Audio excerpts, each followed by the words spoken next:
যে ম্যাডাম প্রতিষ্ঠান অনেক সুন্দর এটা সেটা, কিন্তু ফিজিক্যালি না আসলে আমি হয়তো বুঝতেও পারতাম না এরকম একটা রিমোট এরিয়াতে এত সুন্দর নান্দনিক, এবং শুধু নান্দনিকের দিক থেকেই না, প্রাতিষ্ঠানিক যে অবকাঠামো, স্ট্রেংথ, সব দিক থেকে এরকম একটা প্রতিষ্ঠান এখানে থাকতে পারে, এটাই আমার আসলে অজানা থেকে যেত। আমি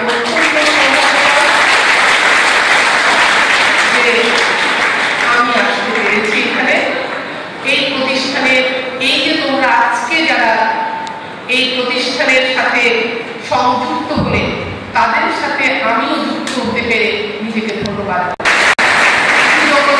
আমি বলবো তোমরা আজকে যারা এখানে আছো, হলরুমে যারা এই প্রতিষ্ঠানে ভর্তি হয়েছ, তারা অত্যন্ত অত্যন্ত অত্যন্ত সৌভাগ্যবান এরকম একটা প্রতিষ্ঠানে তোমরা।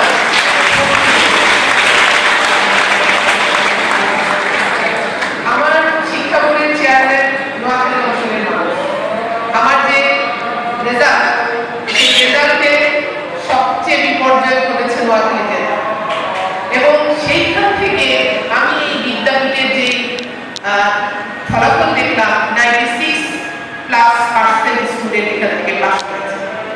সুতরাং এই প্রতিষ্ঠানকে আমি অভিবাদন জানাই, এবং এই প্রতিষ্ঠান আরো সামনের দিকে তার ফলাফল 100% নিয়ে যাবে, এই আকাঙ্ক্ষাও আমি করছি।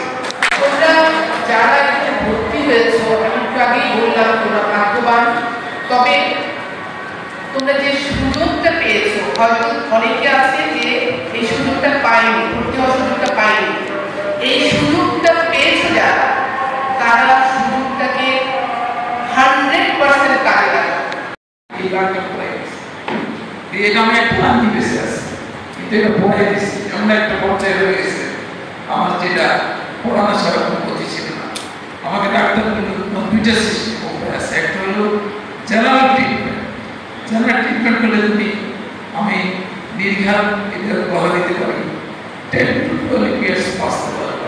আর যদি অ্যাগ্রেসিভ ট্রিটমেন্ট হয়, তুমি যদি অ্যাগ্রেসিভ ট্রিটমেন্টটা গ্রহণ করতে পারো, MD Anderson hospital America research centre থেকে বলছে, তাহলে মেডিকেল নিতে পারো, তাহলে অন্তত ক্যান্সারে আর মারা যাওয়ার সম্ভাবনা খুব কম।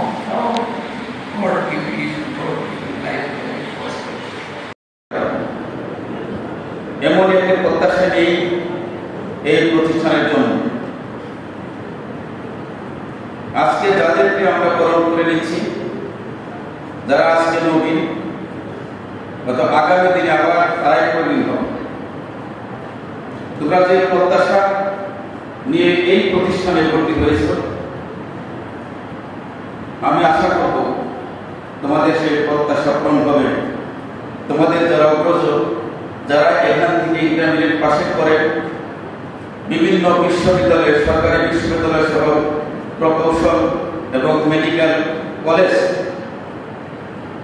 এবং পাবলিক বিশ্ববিদ্যালয়ে ভর্তি হয়েছে, তাদেরকে তোমরা অনুকরণ এবং অনুসরণ করবে, এবং তোমরা এভাবে আগামী দিনের সমাজ বিনির্মাণের এক একটা অগ্রসরী, আগামী দিনে বিশেষজ্ঞ ডাক্তার, আগামী দিনে প্রকৌশলী, আগামী দিনে প্রশাসনিক পদের বিভিন্ন পর্যায়ের কর্মকর্তা, আমরা সেই প্রত্যাশা রাখি তোমাদের উপর।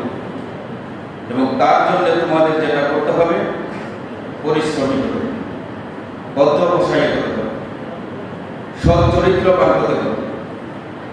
এর সমন্বয় যদি থাকে, তাহলে ইনশাআল্লাহ তোমরা অগ্রগামী।